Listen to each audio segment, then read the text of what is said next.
What is going on, guys? Matt O'Leary back with another video, and today we are going to be evaluating Zach Wilson's play against the Philadelphia Eagles. Usually this is something that I come out with the morning after the game, but had too much to talk about earlier today. We had to give some credit to Robert Saleh and Jeff Ulbrich.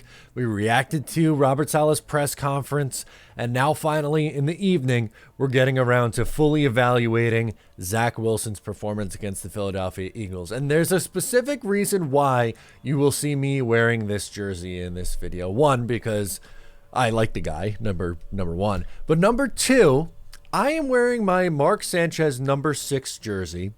And the reason behind it is because Zach Wilson pretty much played like Mark Sanchez did in this game. He wasn't amazing. He wasn't, I don't even know if I'd go as far as say he was good. But I also don't think he was horrible or horrific. He didn't necessarily cost them the game. And this is going to be, or I'm going to try to have a nuanced conversation about the good, the bad, and the things that weren't his fault and the things that were his fault from this game. And the thing that is my favorite part about the Zach Wilson discussion is if I could put out the same video or the same tweets, and some people take what I say about Zach Wilson and they tell me that I'm too easy on Zach Wilson. I need to be much more difficult on Zach. And then another section of people take the same content and they say that I am way too hard on Zach Wilson and I need to take it easier on him. So don't know which side of the aisle I actually fall on with him. I'm just trying to provide everything. But let's first start with, we'll just take a look at the box score numbers first, and then we'll break down from there. So Zach Wilson, 19 of 33, a 57.6 completion percentage, 186 yards, no touchdowns, no interceptions, a 5.64 yards per attempt, and a 73.5 rating. I will say, I liked the game plan from Nathaniel Hackett this week.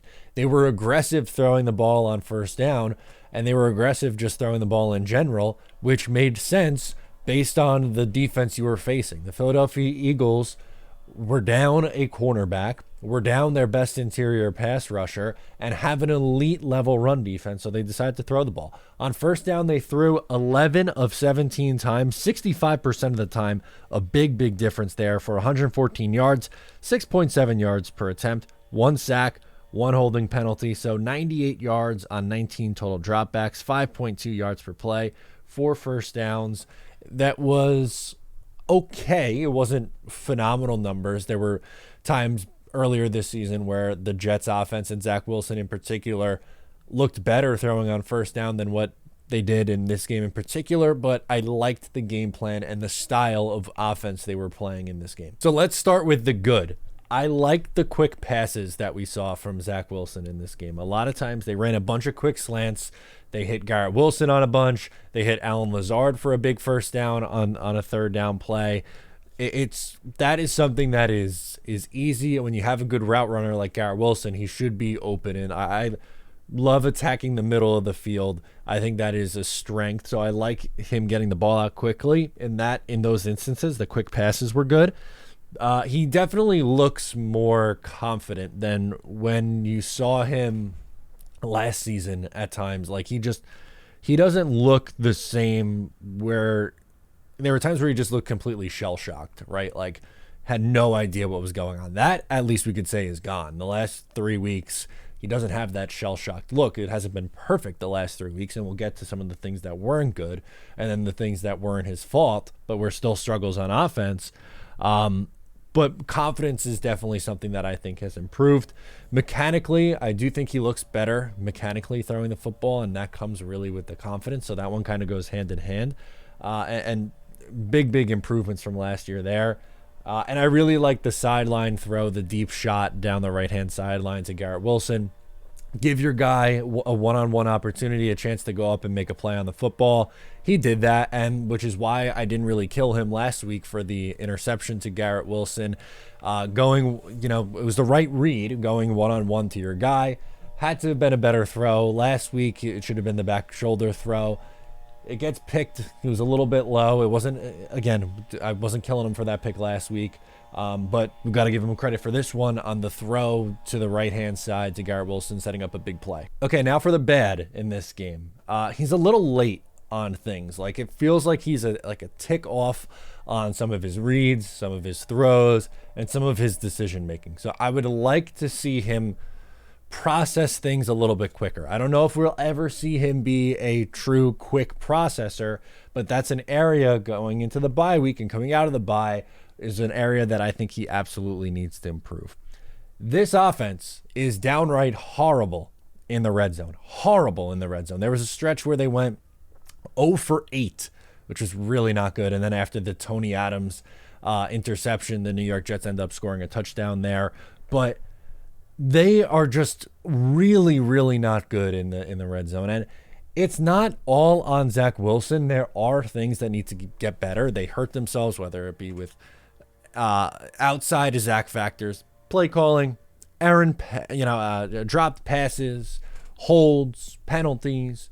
They do a lot of things to shoot themselves in the foot once they get down in the red zone. But Zach Wilson cannot be blame free for this play in the red zone. I don't think the play calling in the red zone was actually that bad this week. I had a big problem with it in the Broncos game. I thought they went way too conservative, but they put the ball in Zach's hands a little bit in the red zone this week. And again, not all of it are his fault, and we'll get to some things that weren't his fault, but still, you need to be able to get in the end zone. The Jets scored a late touchdown to finally, go up. They go up 20-14, and good play on the 2-point conversion. That was a nice throw to Randall Cobb. We'll give that the credit there as well.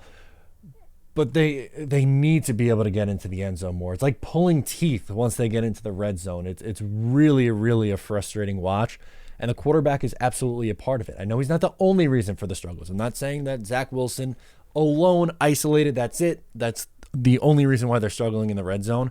But he is a part of those struggles. He needs to see the field a little bit better. There were a couple of times where he had open reads that he didn't take, which happened a little bit in Denver this past week.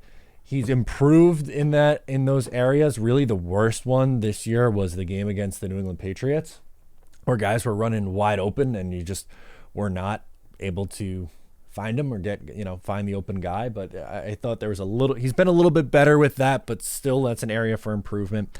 And a play that really bugged me, it kind of goes back to the red zone struggles. So the Jets have the ball. It's 2nd and 5 from the 8-yard line.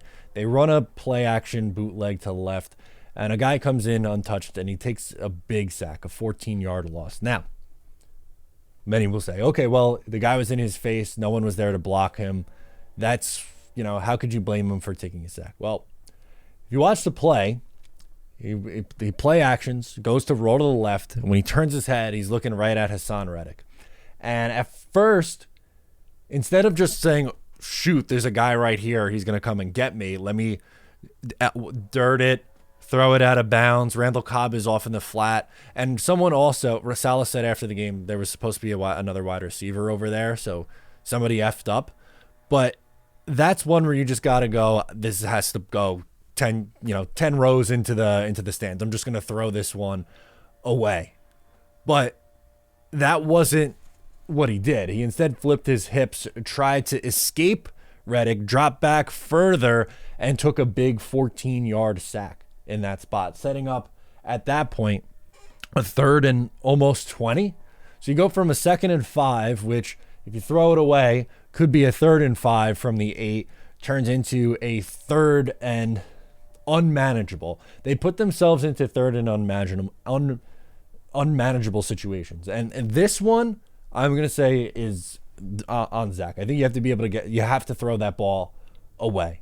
He flipped the hips and tried to make him miss and ends up dropping back a few yards and taking an extra big loss on the sack. Dirt it. If Mark Sanchez, who's a former quarterback on the broadcast, is saying you got to find a way to get that ball away, I think the former quarterback will more often than not give the benefit of the doubt on sacks to the quarterback. But if he's saying that's one that has to be thrown away, it's one that has to be thrown away. And there were things that went wrong with this offense that weren't his fault. For instance, the drops. Cobb, Carter, Michael Carter with the drops, man. It's like a weekly thing with him. I really think it's Izzy Abanikanda time. Dalvin Cook's snaps are going way down. Michael Carter's dropping passes every week. I think it's Izzy time. Hardman had a drop, which doesn't bode well for him. And Allen Lazard, after the penalty, which we'll talk about in a second, had a drop on the next play. And that Lazard penalty, which I just mentioned, which is a terrible, terrible call. I hated that. It was called for a blindside block when he squared him up and hit him in the chest. I don't know how that's blindside. Negated a huge play. That would have been 25 yards. He hit Garrett Wilson. They had the ball. It was the 34 to the 9. It would have been a really big play. It would have set him up inside the 10. So that is a potential game-changing play. And that played a factor in some of the stat line stuff from there. So was he great or even good in this game? No, I wouldn't go that far. I also don't think he was horrific in this game or bad. I thought he was okay. I thought this was an okay Zach Wilson game. Of the 6 games that he's played so far, this is probably game 3 for him, I would say. Something like that, somewhere along those lines. This is, I would say, the third or fourth best game that he's played. Or if you want to look at it on the negative spin, the third or fourth worst game that he's played. I don't know. Don't spin it that way. It was an okay day. It was a very, going back to the beginning here, Mark Sanchez-like game. If he plays exactly that way the rest of the year, Jets are probably winning 9 games. I would like to see him show some signs of improvement. They're close on offense. Robert Saleh has said it. But in order for this team to take the next step, and in order for them to remain competitive and continue to beat good teams down the stretch, they're going to need to convert in the red zone and start putting up touchdowns. They settle for field goals way too much. Let me know your thoughts on Zach's performance down in the comments. Once again, I'm Matt O'Leary, and I'll catch you next time.